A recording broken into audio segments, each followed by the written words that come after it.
Yeah, man, I was working as a copywriter. So many things you don't know. This was The roles in the cheese. oh God.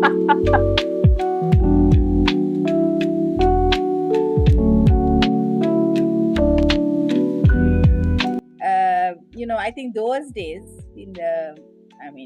as far as I can remember, if you opted for a career, many stuck to it until they retired. Yeah. And thereafter, I don't think they opted for another career. There were no choices. I can't remember anybody going in for another career. I maybe there are things that we don't know about each other when it comes to our careers, right? Okay. So just to give people an insight into the kind of work that we've been doing, let's play a small game, right? So we're going to test this whole idea of career pivots with this game. We're going to each share 3 jobs that we've had. Well, 2 jobs that we've had, and then we're going to make up one, right? So we are basically 2 truths and a lie. So the other person has to guess which one is the lie. Okay. So I'll start first. So okay, so I worked as a Montessori teacher when I was 16. It was in my cousin's school, and I lasted 1 week. Okay, that's one. I trained as a DJ for again 2 weeks, and I went in, for countless trainings, and then I was in the booth and learned how to, select songs and learn how to search for songs, and then afterwards gave up after 3 weeks.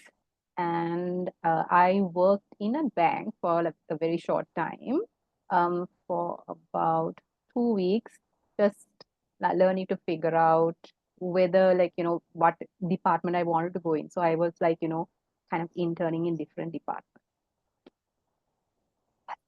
So I have to figure out what the lie is, yeah? Yes, so what is the lie? Oh God. Am I a convincing liar? I really didn't know this side of you. Maybe it's a DJ? No. Is that the lie? No, I actually trained as a DJ. Can you imagine that? Was it naughty? No, at TNL. Oh, wow, that's nice. Yeah. Yeah, so after I worked I worked in advertising, and then afterwards, I think while You I were was doing advertising? teaching, yeah, man, I was working Really? as a copywriter. So many things you don't know. So No, that's I would have expected you to work as a DJ in Aussie, but in Sri Lanka, I'm like, wow, okay. here, Aussie, you won't even get the chance to put your foot in a, in a DJ booth if you're dark skinned. And I'm considered dark skinned. No, so the thing was, like, I just wanted a cool job in, like, when I had a breakup with uh my boyfriend at the time, who is now my husband. We broke up, and then I thought, no, I need to do something cool that makes me think. Call it a cooling off period. Yes. So he needs to see how cool I am so that he'll come back. So that's what, and he's a musician. So I thought, oh, I'm going to work as a DJ. And then I did. Anyway, so then I decided, no, I think that's not going to be the line that I'm going to go in. But it was exciting, the fact of the thought that I was okay enough to, or good enough. So that was fun. Okay, so that's something, it wasn't a dream job, but it was like, kind of like a cool job. But it wasn't me. What about you, Rochelle? Okay, your turn. Yeah, so I was an assistant secretary. Yeah, just after A levels for about a month for my aunt's company, and then I worked. Yeah, I was uh, a caregiver. Like caregiver as in it was like an on-the-job training. Yeah, for about so many hours in Nine Mills Hospital, and then I worked as uh, swimming instructor, like one of these places here in Kanana, close to home. Swimming instructor is the life. Yeah? Can you swim? Oh, Huh? yeah. You You can? didn't know Okay. it? No. Yeah. Okay, Yes. okay. Yeah, So is that the lie? that's a lie. Okay. But I was actually thinking the caregiver thing as well. Okay, no. So I got my professional caregiving certificate.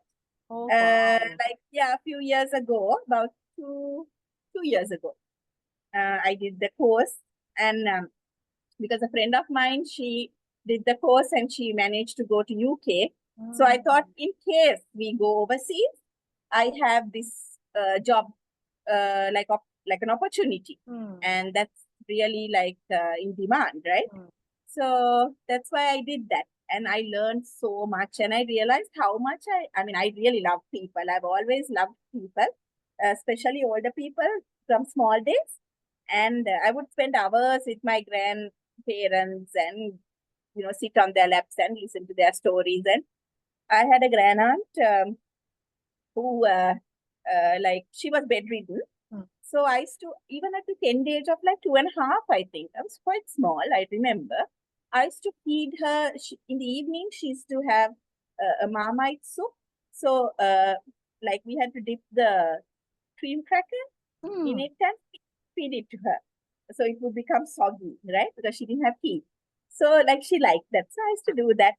And, as I grew older, I used to read, my grandmother used to teach English for the village to the student, like the children in the village. So I used to read to her like that. I learned so much. Sorry. And the most amazing thing is, Maria, I got the opportunity for, because this was the on-the-job training that we got. The first time they gave us, this was the first time, we got it at a maternity, a hospital, right? And I was there for so many hours. I had to work. So it was amazing because I got the chance to bathe the twins and bathe babies. Darling. And look after the aftercare of, after a mother gives birth. It was amazing for me. So do you think you would ever get into that line if you were given the chance? Yes, of course. Yes.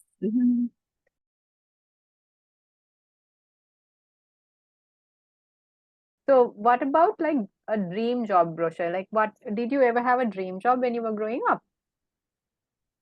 Serving people. I love serving people. And I don't like to be in the limelight. I hate it. People think, they kind of push me towards the camera all the time. That's not what I like. That's not me. But I think in the journalism, without knowing it, I'm actually doing something I like. My father was the journalist. It was never in my mind. Never, ever. Like, you would write things at school, not me. Natty would write, right? But not me.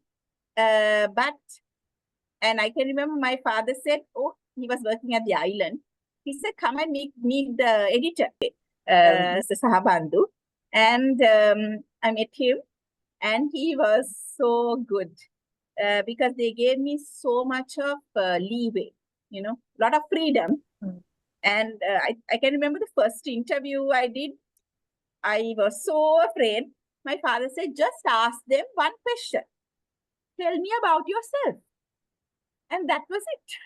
So they would go on and I would just write. So that helped. Okay. Yeah, because I was very nervous, right?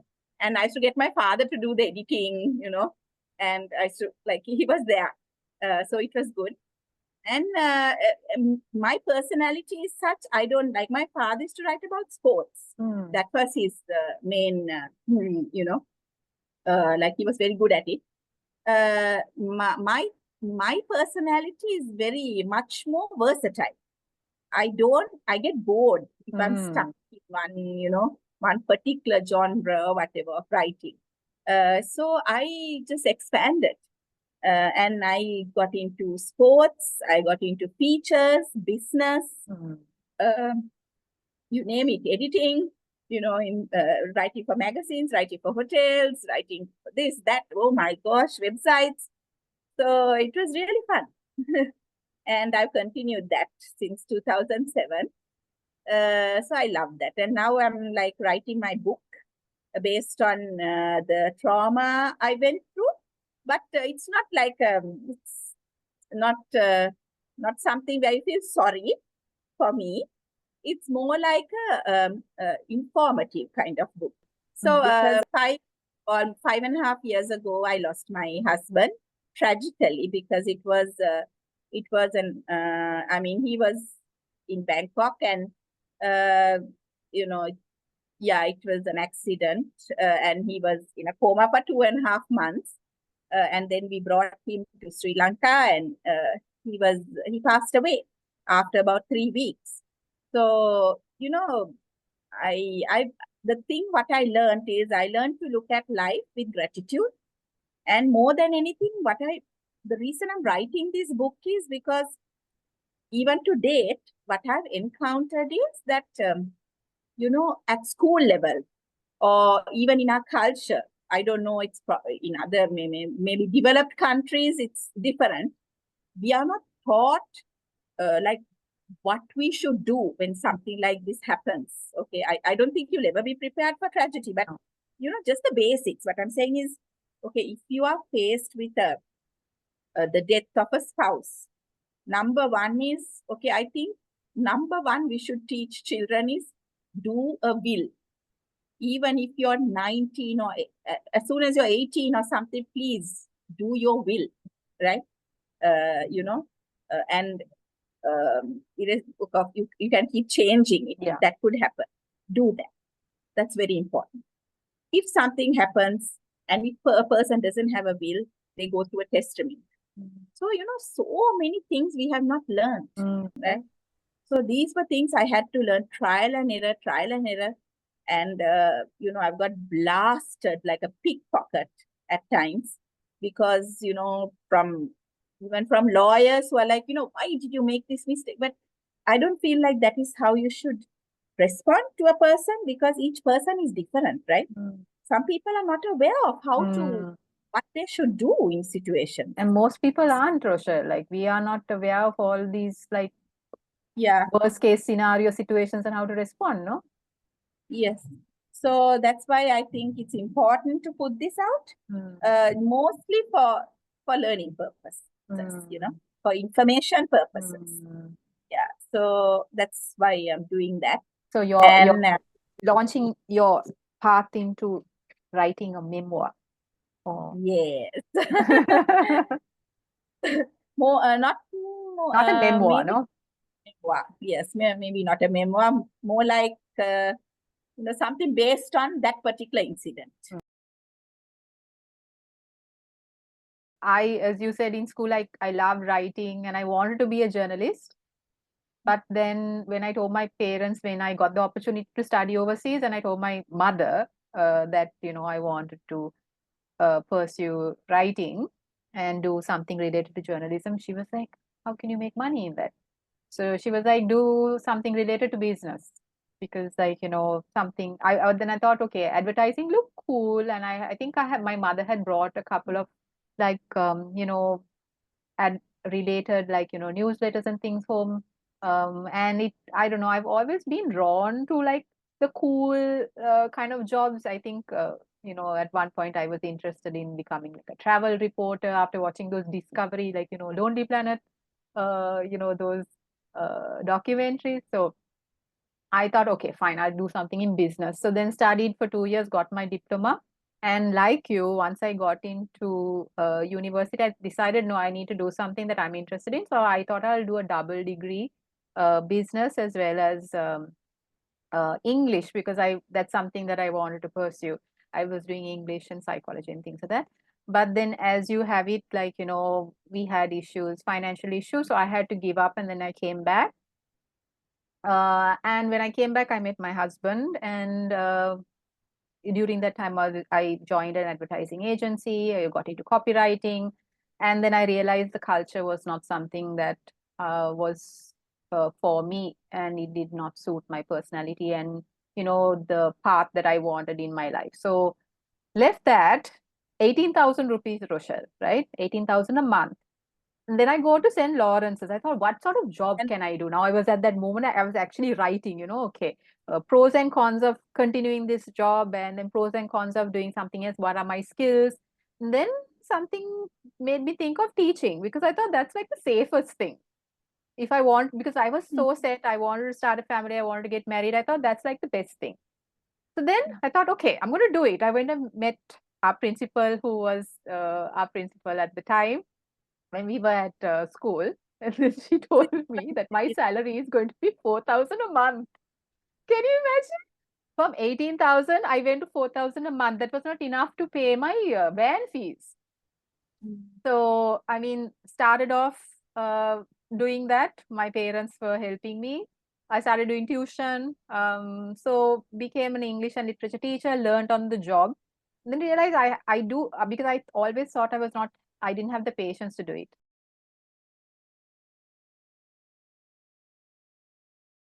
because I even though I got my offer letter to go to Deakin, I didn't.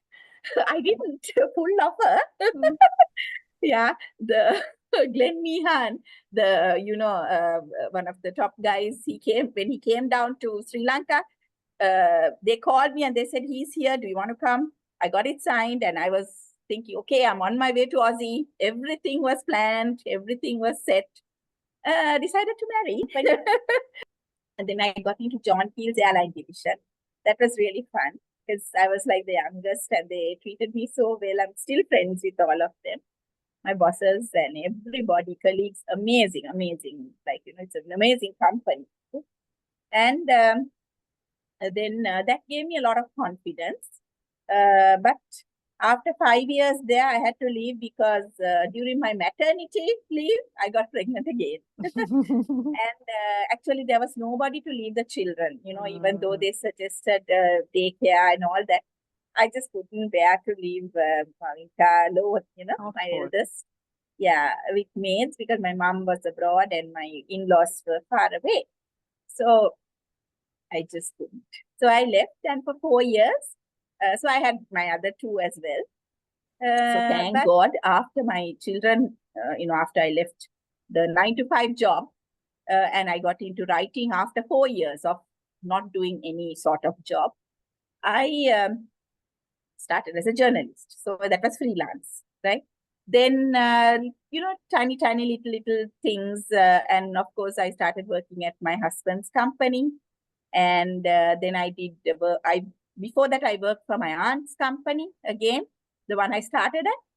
So as an assistant HR manager, I was there for 4 years. And it was really amazing because I used the skills like I needed for my writing, because I had to publish a lot of articles, do a lot of things, a lot of writing needed. It was an IT-based company, networking company, but it was good. And I realized how I love people. And I was determined to work in an NGO, so I started working at ADRA, one of our NGOs, Adventist Development and Relief Agency. And I was doing that, managing the household, doing all that. I didn't do my bachelor's, right? So I had my skills, but in paper, and I think when you come to a certain age, you're like, I wish I had some qualification to show like that. I had diplomas. I did a diploma on ticketing and reservations, and I did a diploma on the early childhood training. I did all I wanted. I was determined to do my MBA. I was determined, because really I got a lot of support from my cousin and my, family and everyone. So it was really good. I think I was one of the oldest to do that. And I got a super team of youngsters. And, during that time, my HB level went down. I almost got a heart attack. So lot of challenges. But I was really adamant to complete this in the first try itself. So I did it. So that's what I'm saying, radical seasons, right? So I think You're never our too old. journeys never too old. True. Our journeys are kind of similar, Rochelle. So now, like you, I just kept hitting these walls because I did not have my degree. I just had a diploma. So it was so frustrating. I could not move up in the career ladder even at school. So I left my first job at my first school and decided to move into an international school. And there, I think they recognized my skills. So I was able to get into a higher position. I was recognized as a grade coordinator, continued with my teaching. And then I just happened to buy the paper one Sunday, and there was this advertisement for masters in English studies at the Colombo University. I mean, just out of the blue, I just happened to buy. That's like divinely inspired, and it said that it was going to recognize, any sort of work experience that I've had in any other qualifications. There was a placement test, and I was accepted. That was like the most, like, I was so happy, Rochelle, to be accepted in, because And especially I did that. And then after 2 years of studying, I realized it was difficult for me to cope with, the whole work as well as continuing my research, because the thesis was quite complex. I decided to quit work 2015 and just focus on that. I dedicated 4 years of my life to writing a 30,000 word thesis, which is now in my cupboard, which I think I need to publish it, because otherwise it's just a waste. yes, you should. You should. So, and it's quite a controversial topic also. It's about the war. But anyway, that's something to consider. So while I was at home, I started my book bees, which was because I needed a creative outlet away from, just focusing on the research. So book bees reading club, which was a reading club for 9-year-olds, started, and that went on for about 5 years until 2020. And then I got this opportunity to come here. And I've not been able to find permanent work, especially in Thailand. They have this need to hire native English speakers. They're given priority. So because of that, I do my teaching online. But now I've come to that place where, like, I like doing this podcast is this kind of thing I like to do. I love editing. I love helping other people tell their stories. I love, being behind the scenes, helping other people. Like, when I was editing your Shell Shock podcast for that, the Yeah, dance sport the thing. So dance. I like doing Yes. that sort of thing. And I love also now getting into AI integration. And so I want, like, people are like, sometimes they send me these job applications for teaching jobs, and I just want to try something different.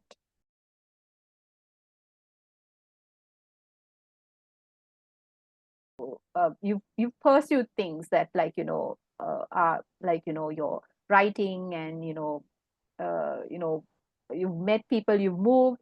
But like, I think mine has been governed, I think, by my parents' attitude of this, like, you've got to be safe, you've got to be secure. And that's something that we have in Sri Lanka, which is, like, sometimes very frustrating. I don't think you've had that, like, fear or those No, it's put on you. important to be safe and secure. But I am more of a plunge in and then think about safety and security. Wow, that's great though. Which when you have children, it's a bit tough, right? And but now, so look at right now, I'm a journalist, and I'm also like doing this podcast, all those things with you. And like I love, like I'm working for AIA insurance, right? That is something so I never, it was not part and parcel of my career aspirations, never ever. But that's to do with my wealth planner, who in 2019, my daughter's friend, who herself, not daughter's friend's mother, who herself had lost her husband a few years back, but she was a career lady, right? So she introduced me, and she insisted that I get a health insurance for me and my family, my kids. My husband also had passed away by then. Then, since then, this person has been so good to us. And he introduced his wife, who was also at AIA, who's still at AIA. And I felt very comfortable. So she said, you can, your children can be part of it, but they couldn't because they studied, they did they went to international schools. So she said, why don't you try? So I liked it because another thing is, Maria, what I feel is those are also good options, which we have kind of looked down on in the past. True. When you say insurance in Sri Lanka, it's, you kind of give that, okay, kind of attitude, right? Yeah. But actually what I've learned is job. You can make it what you want it to be, right? Main thing is, I always think like this, like my main thing is, I think those days it was like, okay, as many policies as you can, and they're given insurance a bad name, right? But what I want is to cover as many people as possible, teach them the value of insurance, start them young on insurance, because those are important things. So it's very interesting. Yeah, as I said, age is never a barrier, Maria. Age is never a barrier to change your career, to opt for something new. And it's important that we change our perspective. Stop thinking about what the other person is going to think, right? If you like this and if it works for you, it's good to do a pros and cons kind of a vision board or something, okay? But if you just try, if you have it, try. Yeah. I think that's the thing. A lot of I myself included, the fear holds us back. Like recently, I did get, like, I think, was it last year? Yeah, I got the opportunity to work at a preschool. And then I saw how small the kids were.